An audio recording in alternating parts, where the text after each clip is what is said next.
I hear you had a huge endorsement. Huge. Was that good? Yeah, it was decent. How's it going? How's the campaign going? Is it is everything you imagine and more? It is everything and more. Okay. It is a full-time ×2 job. Mm-hmm. But it's amazing because first of all, it's taken me out of a zone. I've always been a professional law enforcement, right? That's been my world. Right. And I've I'd like to think that I've done a good job there. Mm-hmm.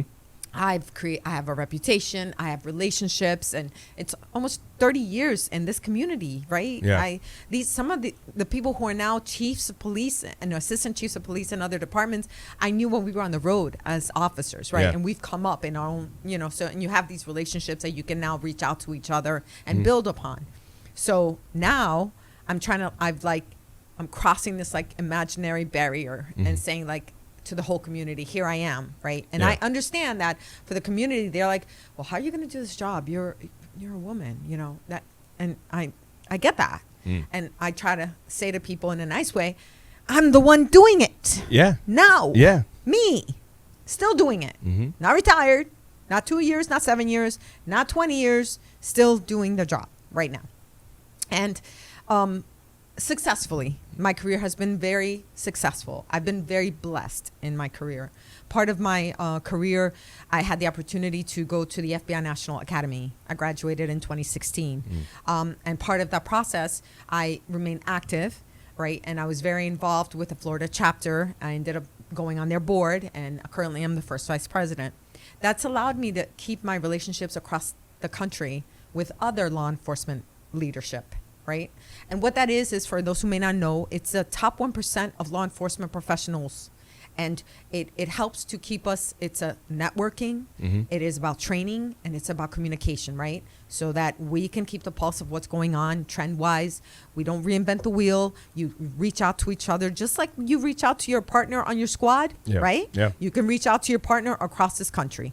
Same principle, we're brothers in blue, right? So people don't understand that as if an incident might not occur here, but if it occurs in an area where you have a friend and be like, hey, tell me how you handled that. What caught you off guard? What were your shortcomings? This way, when you can prepare here, so it doesn't happen. Correct. So that's really, really good of having that network. It is. It's incredibly important. And that those network, you don't start day one, right? They take time to build.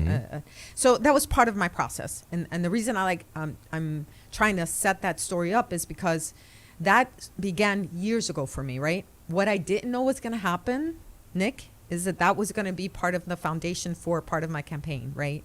Because when I'm in this campaign and now I'm pushing forward, and obviously I submit to the Trump campaign team that I would like the endorsement, and I submit my resume with all my contacts and my credentials that include the National Academy. Part of that process was, hey, we know a lot of these people because they're in Washington and they're in California, or they're whatever, or here locally as high level, executives. And people started getting calls. And guess what? People knew me. Yeah. Because I've been doing the job. And so it was a blessing. And it was also like reaffirmation of what I have done in my career.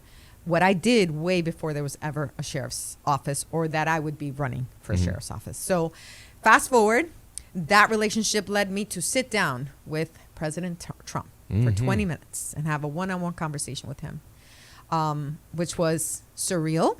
Yeah. Because there was this Dominicana from Washington Heights having a conversation with former president, maybe our next president. Yeah. And I got to share some of my ideas with him and the reason why I was doing this. And I was genuinely surprised. He was warm, inviting, wanted to know about me, about who I was, and we just had a really great conversation. And at the end of that conversation, he turned to me. He was like, I'm going to endorse you. No, it's big. It was Congratulations. huge. I got the goosebumps. Hey! It's fantastic. It was. It's fantastic. Did he say you're fantastic? You're fantastic. Yeah. I hope so. I hope All so. right. So yeah, That's it's big. been it has been and but it also adds another layer of responsibility to me. Yeah. Right. Because I'm gonna tell you, every step along the way, because it's not just him. Right. I've been endorsed by Congressman Jimenez, who was our former mayor. I've been endorsed by Juan Perez, who was our former director. These are individuals who, through my professional career, have believed in me, have said, you got this. We expect it from you. Go do a good job. And I believe I have done a good job. And that's why they're stepping forward now on my behalf. But I carry that weight with me. And I'm going to carry that Trump endorsement with me as well, because I want to do a good job. I got in this race because I believe in this department. I believe in this community. And I believe that we deserve a transition that is smooth, without problems. God forbid, on January 8th, there is another catastrophe like a Surfside. And we don't have somebody in there who understands what this is all about. This is not just a position for me. I could have ridden off into the sunset a lot easier. Yeah. A lot easier. I love this community. I love this department, and I love the men and women who work for it. I will do everything that I can to give them and this department 150% to take it to the next level. You said something that is really key and really important. Is that when did the it was on a small little scale, right? The January 6th, the people, the uprising, whatever it was, something happened, right? But that happened right there after the election. And this election is set up to be supercharged. Yeah. That if one side doesn't win or the other side doesn't win, there is a possibility of something happen directly after and on that inauguration day. So it is good to have somebody that knows the systems, the way that it's set up, the way that you can best mitigate anything that happens. So I thought that was really key that you said that. Experience matters, Nick. Yeah. I'm going to harp on that. Experience matters. I understand that there are people that have good intentions and want the best, but you don't know what you don't know.